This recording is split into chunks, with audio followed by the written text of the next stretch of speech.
Están ustedes en la tertulia de actualidad política en Radio Sefarat. Bienvenidos, Shalom. Hoy estamos con tres invitados.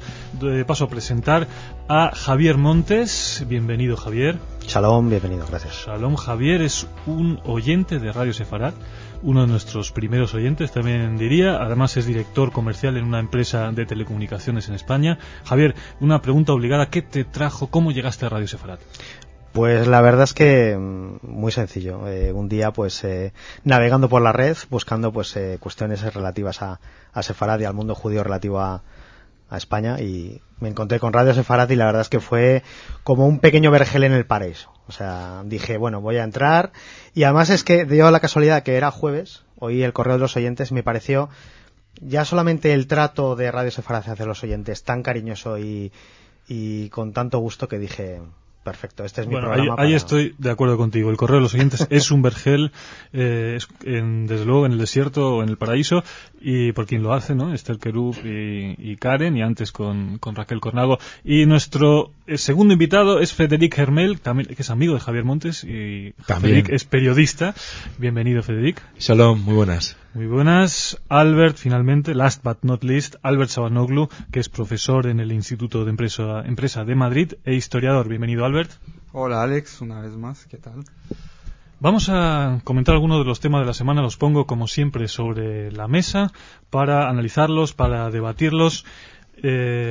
Abbas y Haniyeh, dos nombres que han sido protagonistas en la semana en la actualidad de Oriente Próximo, forman un gobierno palestino de unidad nacional. Israel rechazó el programa de gobierno del nuevo gabinete palestino porque no cumple ninguna de esas tres exigencias de las que hemos hablado tantas veces aquí en la tertulia y en otros programas, como por ejemplo poner fin al terrorismo.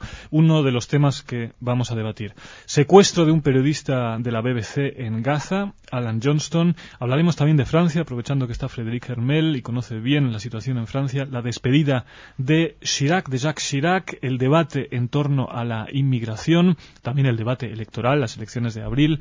Hablaremos sobre esto. Por último, la amenaza de Al-Qaeda en España, una amenaza que llega precisamente en el tercer aniversario de los atentados del 11 de marzo, directamente sobre España, citando a España y las tropas españolas en Afganistán.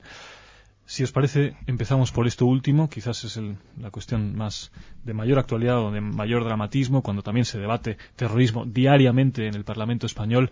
Quien quiera comenzar. La amenaza está siempre, y muchas veces yo creo que los medios de comunicación, y me incluyo ahí como periodista, no podemos siempre, porque no sabemos, hablar siempre de la amenaza que hay. Yo creo que hay un error en el que nadie tiene que caer en España.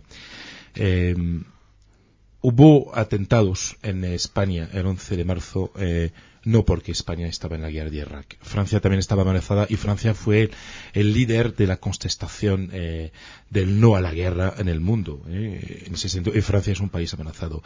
Yo creo que hay una amenaza sobre España, porque España es un país libre, es un país democrático, que promueve ideas que van en contra de lo que piensan los terroristas islamistas. Entonces, decir que hay una amenaza de verdad más importante porque España está en Afganistán es tan falso como era falso de acusar al gobierno español de entonces, del Partido Popular, de haber provocado, entre comillas, atentados porque estaba en la guerra de Irak. El expresidente del gobierno español, Aznar, en la presentación de un libro esta semana, habló precisamente de esta nueva amenaza del grupo terrorista Al-Qaeda, y dijo: si nos vamos de Afganistán, impondrán la ley islámica en parte de nuestro territorio, o acabarán imponiendo la ley islámica en parte de nuestro territorio. ¿Hasta ese punto, digamos, llega el nivel de amenaza del terrorismo? Vamos a ver, yo creo que hay que partir primero de la posición de la persona que lo dice, es decir, José María Aznar parte de la postura de no ceder ante ningún movimiento que se pueda manifestar como debilidad. Es decir, él, como todos sabemos, propugnó como una especie, entre comillas, de guerra preventiva anti-Irak, y Afganistán exactamente lo mismo. Yo daría una de cal y otra de arena. Es decir, para mí lo positivo es mirar hacia el futuro y yo diría dos cosas. Una, primero, que eso le compete al gobierno socialista que haya actualmente ahora. Tiene que hacer un esfuerzo en tener mejores relaciones con Estados Unidos e Israel. ¿Por qué? Porque Estados Unidos e Israel son los que internacionalmente ahora abanderan lo que es el tema de la lucha antiterrorista. Es decir, a nivel de seguridad, a nivel de servicios de inteligencia y servicios de seguridad, son los que, no nos engañemos, son los que lo llevan mejor. Entonces, ahí yo creo que tiene que hacer un esfuerzo. Y otra de arena sería que España tiene que favorecer, por la postura que tiene de intermediación entre Israel y los países árabes, esa postura que siempre se ha vanagloriado de decir estamos por la historia de España, tendría que favorecer también dentro de los países árabes de esos grupos moderados de árabes que no existen, que no sabemos que existen, que sabemos que existen pero no se les ve. Yo creo que España ahí sí tiene que abanderar ese fomento de, ya sea con la Unión Europea, con Estados Unidos, con quien sea, pero creo que tiene que hacer una ayuda, en vez de aliarse con los sectores más radicales del islamismo radical, creo que tiene que fomentar la democratización de sectores moderados que sí pueden fomentar esa ayuda. Hay otra palabra pedida aquí, Albert Sabanoglu. No, yo solo una pregunta que se me ocurre. ¿Por qué se amenaza exclusivamente a España? Únicamente, específicamente, porque en Afganistán hay muchos países, está toda la OTAN, ¿no? Yo creo que eso da de pensar.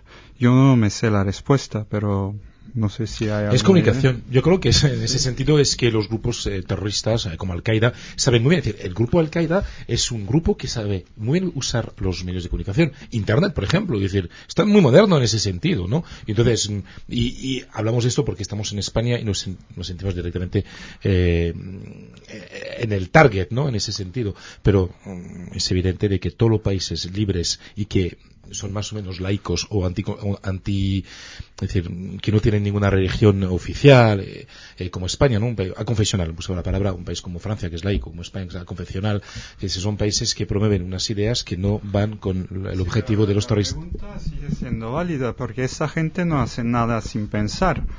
¿Cuál es su estrategia en amenazar? ¿Cuál es su idea en amenazar exactamente a España y no a los demás? Estamos en proceso de juicio del 11M. España y el terrorismo está ahora mismo en la actualidad. Y yo no tengo ninguna información al respecto, pero es que dentro de poco hay elecciones en Francia y seguramente habrán amenazas contra Francia y comunicación sobre esto para tener o no una influencia sobre el resultado electoral. Sin duda eso influye, el juicio del 11M, el aniversario de los atentados del 11 de marzo de Madrid. Quizás también, no por aportar algún dato más, tal como se formuló esa amenaza, el portavoz de Al-Qaeda, no recuerdo, creo que Zarqawi o Zawahiri, uno de ellos lo mataron y no me acuerdo muy bien cuál es el que queda vivo. Zawahiri creo que no. No, ese es el que está muerto. Dijo que que Zapatero cometió una especie de traición o de hipocresía al retirar tropas de Irak y colocar esas tropas o colocar tropas en Afganistán. Ese es el contenido absurdo, ¿no?, de esa amenaza, y lo absurdo también sería dejarse amedrentar por ella. Pasamos a otro tema importante de la semana, sobre todo importante para uno de nuestros contertulios como es Frédéric, que es la situación en Francia.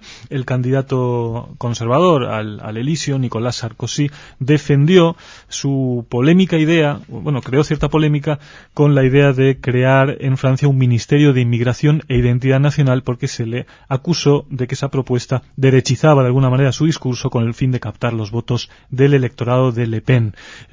Supongo, Frédéric, que tú has seguido ese debate. ¿Hablar de inmigración es derechizar el discurso? Yo creo que no. El problema en ese sentido no es hablar de identidad nacional, porque en Francia siempre estamos hablando de identidad nacional. Cuando Francia promueve, por ejemplo, cuotas de música francesa y de cine francés para que no nos coma la gran industria de cultura americana, es decir, es defensa también de la identidad nacional. A todo el mundo le parece muy bien. Cuando Francia defiende la laicidad, por ejemplo, que es un principio básico de la revolución y de la república, es decir, nadie lo critica. Además, él precisamente dijo que no negociamos con laicidad o la igualdad entre hombre y mujer, y eso es lo que él considera identidad nacional, lo cual es interesante, una visión de la identidad nacional muy diferente de la española, ¿no, Javier? No tiene absolutamente nada que ver. Es decir, los principios republicanos en Francia son muchísimo más claros que en España, que lógicamente hay gente que tiene una postura sobre lo que es la nación española y hay gente que opina que el Estado español es otra cosa totalmente diferente, como si fuera un Estado federal o confederado. Es decir, nosotros en ese sentido, desgraciadamente, lo tenemos menos claro que los franceses. El problema de Sarkozy en ese sentido es que no fue que haya un ministro del Ministerio de Inmigración, es decir, antes es el Ministerio de Interior, pero sabemos que hace falta medidas para permitir la inmigración y la integración. En ese sentido no hay problemas. El problema es que se ha mezclado en la misma frase dos cosas, ¿no? Es decir, inmigración e internacional. Es decir, hay un peligro de desaparición de la identidad nacional francesa republicana por culpa de inmigración. Es el análisis que se puede hacer cuando se mezclan estas dos palabras. Yo como hombre de izquierdas, es decir, y como hombre profundamente religioso, pero también profundamente laico, que es una cosa que es muy difícil de entender para mucha gente, pero que es muy fácil para un francés como yo. Es decir, algún día te haremos entrevista específicamente sobre eso para que nos lo expliques sí, bien. Porque no es fácil de entender. Es decir, es muy difícil aceptar estas palabras de Sarkozy, pero es decir, que haya una defensa de la identidad nacional francesa basada, por ejemplo, en el respeto a lo que es el país laico, de que la escuela pública francesa sea lo que es, una escuela donde no se puede llevar una cruz grande, una kipa o un velo. Es decir, eso es la realidad de la educación francesa. Y yo la acepto. Y yo soy hijo de esta escuela republicana francesa. Y entonces, a raíz de todo lo que hubo... no se contradice con la religión o con la religiosidad. No, porque es que justamente la no existencia de religión en los círculos de poder, en el Estado, no te impide tener tu religión en tu vida íntima. Pero todo lo que dices, es otra pregunta, pero todo lo que dices está bien definido en las instituciones francesas. ¿Cuál es la necesidad de crear un nuevo organismo? Electoralmente es evidente de que Sarkozy está perdiendo muchos votos en el centro derecha porque ha aparecido este candidato muy bueno, por cierto, François Bayrou, que está robando votos el centro izquierda en el centro derecha, y Sarkozy está cazando en las tierras de Le Pen. Pero también él dice que él no quiere que Le Pen sea el solo guardián de lo que es la identidad y la defensa de la nación francesa. Y muchas veces... El concepto que maneja Le Pen es totalmente distinto al que acabas de... Pero y por eso, y el que maneja Sarkozy, por ejemplo, es decir, yo me siento orgulloso de francés, y uno que dice, me siento orgulloso de francés, no es un racista. Y yo estoy de acuerdo con él en ese sentido. Es decir. Fred, una pregunta. ¿Crees que Sarkozy se ha enconado mucho hacia la derecha y ahora tiene muy poco margen para meterse hacia centro derecha, centro izquierda, para tener un poquito más de masa de votos? Es complicado, es decir, porque todo veía un duelo Ségolène Royal y Sarkozy, y viene este tercer hombre que está cambiando todo el panorama político francés. Además es un hombre que no se define muy bien, ¿no?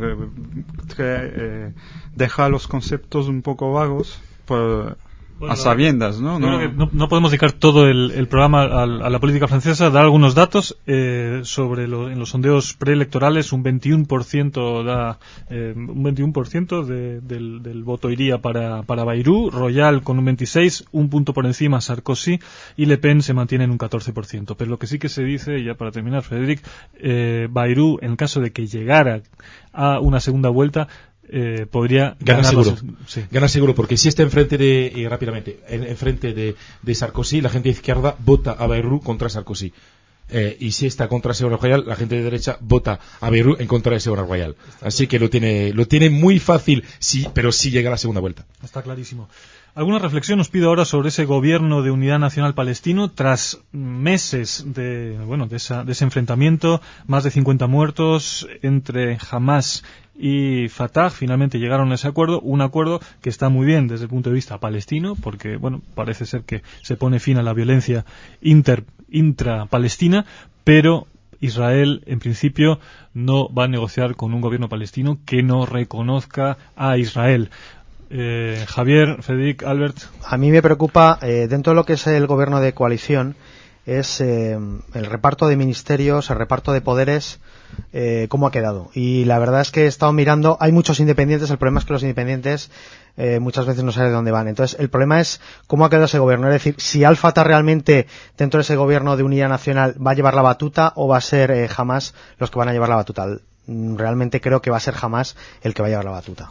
Tenemos una expresión rápidamente en Francia que dice es blanc bonnet y bonnet blanc. Es decir, quiere decir que es lo mismo de siempre. Es decir, que lo mismo me da que me da lo mismo, ¿no? Sí, no, es que lo mismo me da lo mismo en ese sentido. Es decir, parece el mismo gobierno que hace unas semanas. Y por eso Israel ha dicho que no, es decir, que es lo mismo, lo que no ponen lo mismo y no reconocen estos 3 puntos tan importantes. Es decir, y por eso el discurso de Israel, que fue el jueves, la negativa de Israel a aceptar y a negociar con este gobierno es evidente a raíz de que este gobierno es más o menos lo mismo que había antes. La semana pasada estuvo aquí Mario Schneider, profesor de Ciencia Política de la Universidad Hebrea de Jerusalén, un reconocido politólogo israelí, y él dijo que hay que hablar con Hamás aún en las actuales condiciones. Hay que iniciar una negociación. Sí, ¿Cuál es tu opinión sobre eso? Mira, yo voy a repetir lo que dije en el verano sobre ese contexto. Yo creo que ahí hay otros cálculos y yo no entiendo muy bien la estrategia de Israel. Es decir que no vamos a hablar con Hamás hasta que no reconoce Israel quiere decir que no vamos a hablar con ellos, punto. Y los dirigentes de Israel y las instituciones son suficientemente pragmáticos que cuando quieren hablar con alguien lo hacen. Es decir, si es terrorista, puede ser Siria, lo que sea, gente que no ha reconocido a Israel han hablado con ellos cuando querían, ¿no? Yo no sé, hay una estrategia ahí que yo no entiendo o no comparto, no creo que lleve a la paz, pero jamás está ahí, es algo que no puedes borrar. Entonces, la estrategia parece ser que no se va a hablar con Hamás, es decir, que no se quiere realmente avanzar intentar avanzar que quizás conviene que las cosas sigan así. Bueno, había 2 problemas que dificultaban cualquier tipo de negociación. Uno, desde luego, que son esos famosos 3 puntos: el mantenimiento de los acuerdos previos, no al terrorismo y reconocimiento de Israel. Desde luego, eso es un punto importante. Sin embargo, había otro también que quizás ahora se resuelva, que es decir que si lo miras pragmáticamente, hablar quiere decir, esa gente no puede decir ahora mismo que reconoce Israel, pero lo puede hacer tácitamente, hablando con Israel, etcétera, etcétera. Y entonces hay que dar una oportunidad. No sé. El segundo problema también es que había como 2 cabezas, una doble cabeza palestina, ¿no? Hamás y Fatah. Entonces, ¿con quién negociar? Es decir, si uno negocia, uno establece algún tipo de acuerdos que tienen que ser cumplidos, pero si no se cumplen porque fue la otra parte, una parte no la reconoce, no tiene mucho sentido una negociación. Javier, ¿cuál es tu opinión? Yo ahí hablaría de 2 cosas, sí, sobre todo hay que mirar al futuro. Primero, creo que también hay que buscar dentro de los puntos de las amenazas, hay que buscar oportunidades, es decir, ahora que están los 2 juntos, a lo mejor tenemos mejores canales de comunicación para hablar con Hamás, es decir, aunque sea a través de Al-Fatah, ¿de acuerdo? Y sobre todo, desde luego, al margen de no cortar los canales de comunicación, que lo veo fundamental, sobre todo para tener la temperatura en todo momento de qué es lo que está pasando en el mundo de Hamás, creo fundamental, además de eso, es el apoyo de las instituciones europeas, como hasta ahora lo han estado haciendo, para decir, hasta que no se acepten esos 3 puntos totalmente fundamentales para entrar a hablar del tema, que se corten todos los canales de comunicación o todas las, por así decirlo, todas las ayudas económicas, subvenciones, etcétera. Creo que esos son los 2 canales fundamentales, no cortar los canales de comunicación y, sobre todo, hasta que no se reconozcan esos 3 puntos, lógicamente no va a haber dinero. Una noticia de esta semana fue el secuestro, como decíamos al principio, del periodista de la BBC en Gaza, Alan Johnston. Simplemente un comentario que apareció en la prensa al día siguiente de un portavoz de Hamás condenando el secuestro. Dijo: pedimos a estos grupos criminales que detengan la destrucción de nuestra reputación y dejen a este periodista libre.